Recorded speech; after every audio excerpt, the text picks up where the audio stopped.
On this episode of Left Off the Map, it is Taco Tuesday, and we're going to get to that in a little bit. But first, I'm going to talk about a little tour that I did with a local comedian, Dylan Hesp, as we went down south of Tasmania, Hobart, to my favourite cafe for breakfast, and then we went out on a Pennycott wilderness adventure. So to stay in that theme, we're going to do seafood and local seafood. Huon Aquaculture do a great hot smoked salmon, so I'm doing a hot smoked salmon pasta.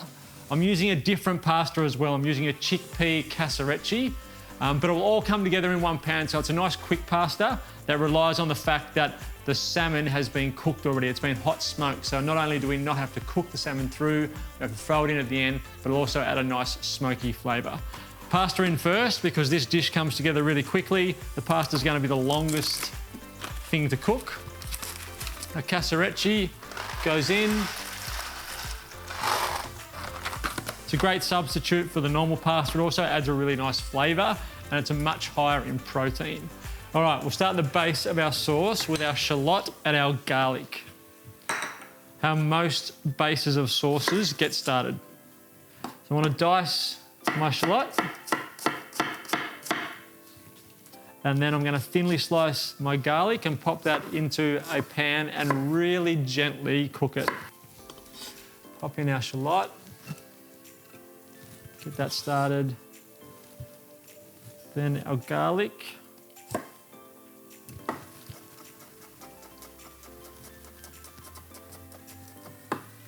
Pop that in. And then 5 minutes, just gently saute that away.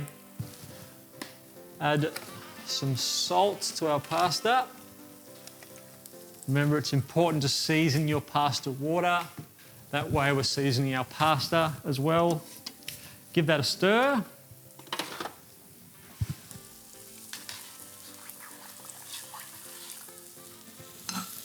Five minutes.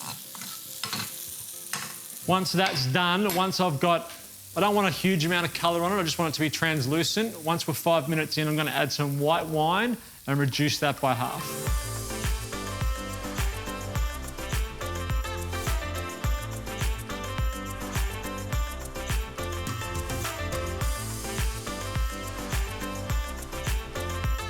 My wine has reduced down by half, so I'm going to add my creme fraiche. About 2 tablespoons of that. We might add a little bit more. So all I'm creating here is a sauce. Because that salmon is cooked, and we're going to just flake that through at the end, I'm just trying to get a sauce to tie everything together. So I want a little bit of salt in there, and I'll get my lemon juice ready. A pinch of salt. My sauce, some capers, so about a tablespoon of capers. You can put some fresh herbs in there if you wanted to as well, some parsley, some chives. Some dill would be nice in there as well. Juice of half a lemon, so just a cheek. Then I'm going to check and see that the flavour of this sauce is what I want.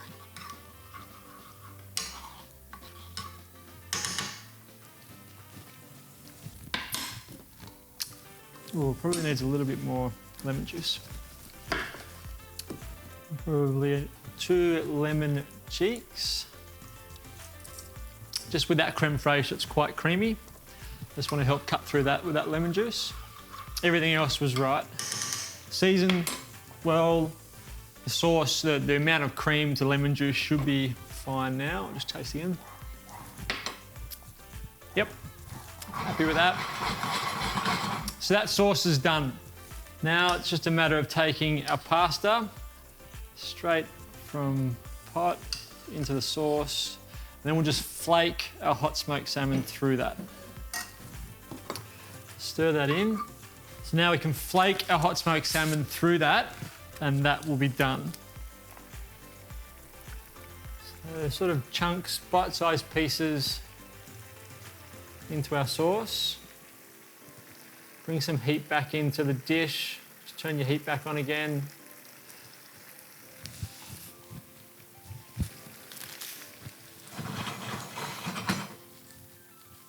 I'm gonna finish with some fennel fronds on top. I've got some capers in there already, so that'll give us a nice salty hit. We've got enough heat back in the dish, turn our heat off. There's probably enough there for one main meal, 2 if you were having an entree. Pop that into our plate.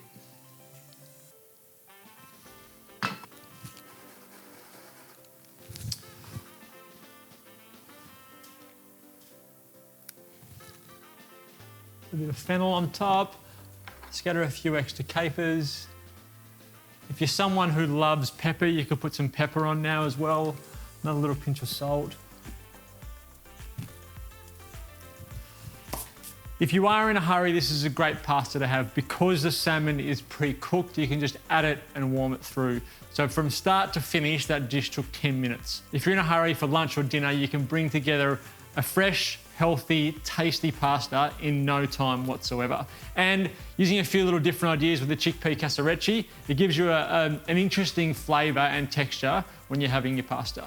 Now we'll head off down south and catch up with one of my favourite comedians, Dylan Hesp. We'll have breakfast at one of my favourite cafes of all time, Born in Brunswick. And then we'll head out on the water with Pennycott's Wilderness Adventures.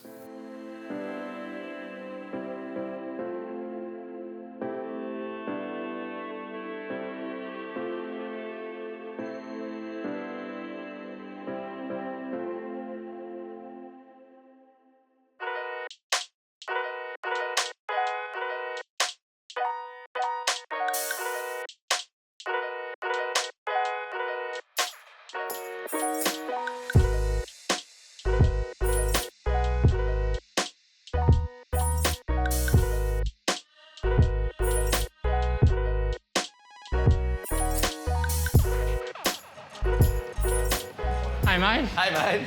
How are you? I'm good. Great to finally meet you, man. Yes, you too. Thanks for having me. No worries at all. So you ready for a big day? I am. I feel prepared. I'm excited. Yeah. You're a Hobart boy, Lonnie boy? I'm a bit of everything. I feel yeah. like I'm a Tasmanian groupie. I just spent time Everywhere. all over the state and like gigging and stuff. I find I'm in Hobart, Lonnie, everywhere. On the road all the time. Yeah. Have you been here before? I have. I've been here once, a couple of times actually. Yeah. The reason I wanted to meet you here is because one of my good mates, Con, built the place, owns the place, been going for about 3 years. He was involved in the same cooking show I was involved in a little while ago. Yeah. So it's always nice to check in on alumni and see how they're going. So at some point, if Con's not too busy, I'll bring you over and have a chat. Yeah. Before we get into that, how does a Tasmanian get into comedy? Well, I don't know. I think for me, it had always been something I'd enjoyed as a young guy. I was definitely that, comedy was a defence mechanism at school and stuff like that. Very small guy, make people laugh, get them on side, that kind of thing. And I guess I'd always, loved kind of assuming characters and studying people, and I'd always do that to make my mum laugh and my mates laugh. And then one day there was kind of this opportunity to do open mic stand-up, and when you like making people laugh, stand-up is always that thing where you go, I'm terrified, but I'd love to give it a go. Yeah. Gave it a go, and straight away was very bad to start, but just kind of fell in love with it, and it kind of went from there, I guess. Yeah. I've seen some of your stuff. The Lonely Park Ranger. Yeah. Where did that come from? I don't know. It always, I guess for me, the way I describe what I do and what my production company does is we often tell the stories of kind of lovable losers. So hence the lonely guy it's the try-hard, you know what I mean? It's more fun to play the loser than the hero. Morning, gentlemen. Hey mate, good to see you, Con. Morning, you well? Very well. Hey, how you going? Dylan, Con, Nice to Dylan. meet you, mate. You too. Have a seat, man. It's been a little while since I've been down to the haunts. It has. How's it going? Yeah, really well, thank you. Really well. Everything's progressing nicely. Yeah. I was just saying to Dylan, in my mind, this is the kind of space I wanted my restaurant to be like. Yeah. And then when I actually built my restaurant, it was the complete opposite. Something I actually have never asked in all the times I've chatted, where did the name come from? The name, the controversial part of the business. Right. Honestly, it was the silliest, simplest thing. I was sitting on my balcony in Brunswick one night, having a couple of cold brews with my mates, and I'd already decided we were moving back home, and I just want a little piece of the place. So one day when if I move on from the place, there's just something left of where it all started. So I literally was born in Brunswick, the whole idea. I said to my mate, so we had a few brews and I was like, man, we should call it Born in Brunswick, as we sit here. And we did. My wife hated the name. She still does. Still does. And it's like, look, it's either going to work for you or against you. So on the menu that you've got now, what do you reckon we should order? I reckon I'm going to go the hot cake and a duck. Yeah, cool. Sweet. Thank you, mate. Thanks, mate. Cheers.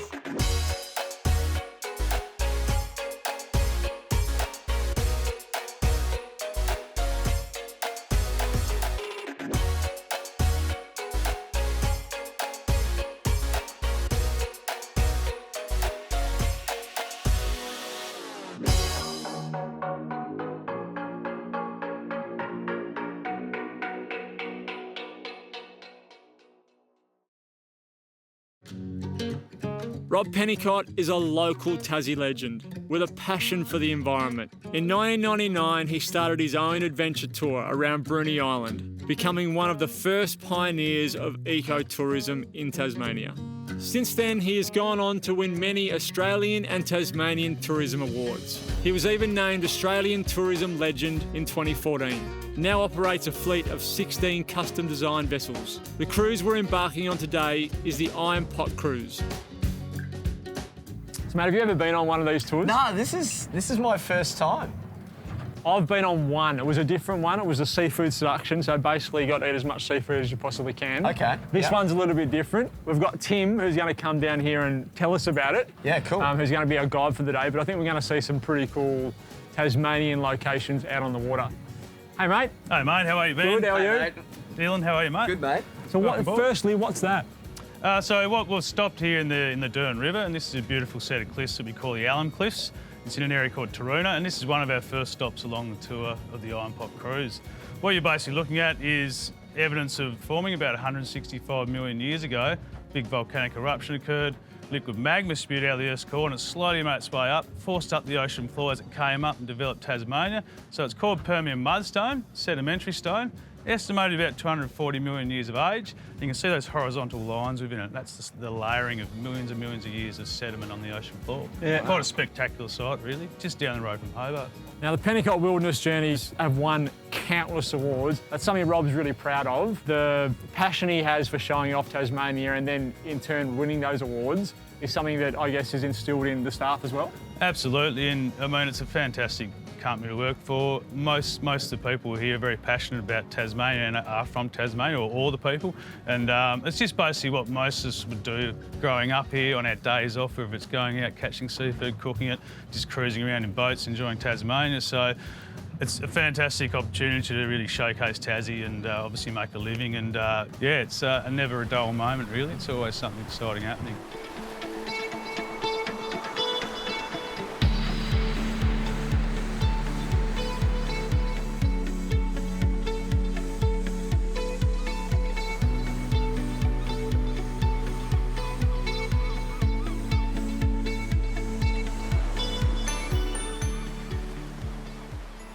Mate, thank you so much for taking a bit of time out of your day and showing us what you get to see basically every day of the week. Yeah, it is pretty special. Yeah, it's amazing, mate. Yeah, thanks for coming along. Great to show you guys around. Yeah, oh, mate, it's been awesome just to see Tasmania from a completely different perspective that you can't get off the water. It's been great. Thanks for having us. You're welcome, anytime. Well, we better get back in so that you can get on your next tour. Too easy. Cheers. Thanks, mate. Thanks, Ben.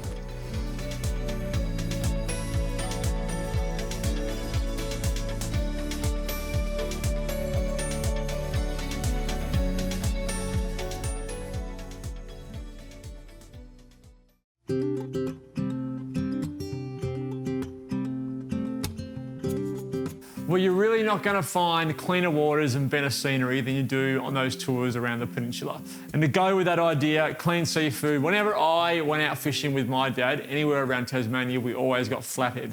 So I'm going to use some flathead today to make a Baja taco. All right, so we're using my favourite Mexican food producer, Old El Paso. I grew up on Old El Paso dinner kit. We would have tacos once a week, normally on a Tuesday. So we have Taco Tuesday, just like we're doing today. So Taco Tuesday was something that happened in my family a lot. Old El Paso was my introduction to great international cuisine. And from there, I just grew and grew and grew, and my love of Mexican food did the same. So a big thank you to Old El Paso for starting me on that journey and introducing me to great Mexican food. So this recipe, we're going to do a gluten-free option and a gluten option. So you can go either way with this. They've got a gluten-free flour tortilla, which you can use. First thing I need to do though is prepare the fish. And I reckon flathead is the best fish for any kind of batter or crumb that you're going to put on a fish. Flathead is the best one. So we've got 4 flathead portions there. You've got this spice mix. Put this into a bag, shake it all up, and it will stick to the fish. I always find if you put a little bit of egg wash on there, it sticks a little bit better and you get a better crumb. But if you're in a hurry or you can't be bothered making the mess with the eggs, or you're doing this with chicken, these are actually crispy chicken, they're designed for crispy chicken strips, those tenderloins, but they work as good, if not better, with fish. So I'm going to use it for fish. And it gives that nice crunchy texture to the fish when you're making your taco, which is what a Baja taco is. So I need an egg, just a little bowl to break my egg into, and then whisk all that together to make our egg wash. A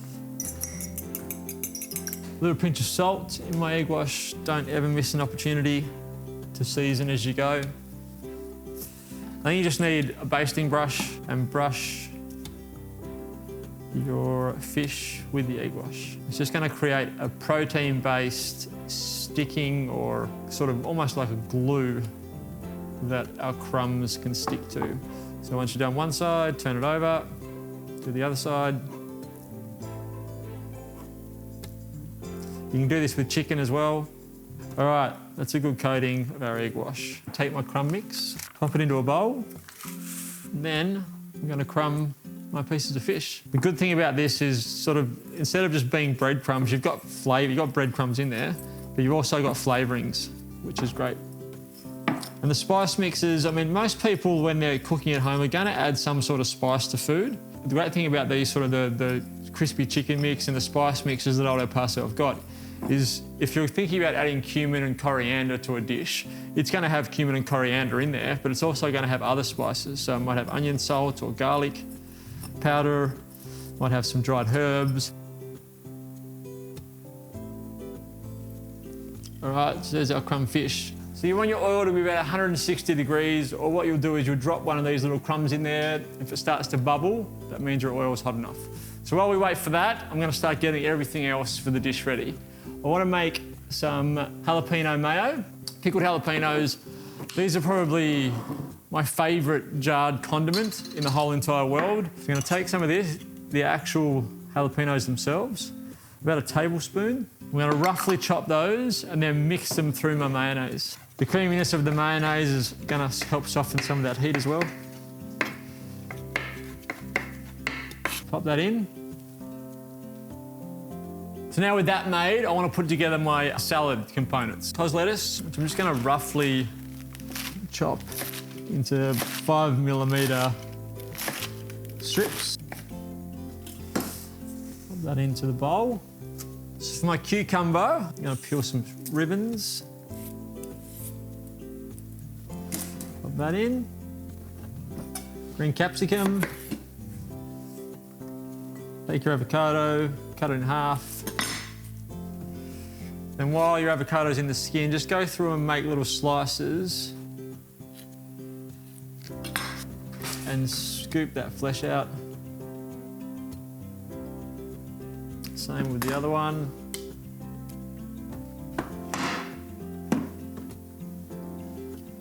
Strips again, all the way through. Pretty close to being done here. Give this a mix. All the greens. Now, if you wanted sort of some more colour in there, you could go a red capsicum. You can put some tomatoes and de-seed and strip some tomatoes in. Roughly chop some coriander and put that through. Most people are going to have a microwave in their house, and you can chuck these in a microwave and just cover them with a fresh tea towel, stack them up, and then they'll be ready to eat. I can start cooking my fish. One in, a smaller one in. As soon as that fish is done, it can come out and just rest on some paper towel. All right, so that's 3 done. So we've got 3 beautiful pieces of flathead, a little bit of salt. Obviously, this is not a gluten-free dish because we've got the breadcrumbs in the crumb, but I actually really like those gluten-free tortillas. All right, soft and pliable now, beautiful. The first thing I would put down is a little bit of our mayo, then some of our green salad,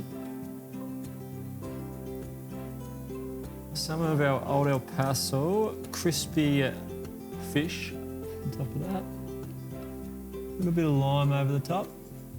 I'm going to make another one because I'm hungry.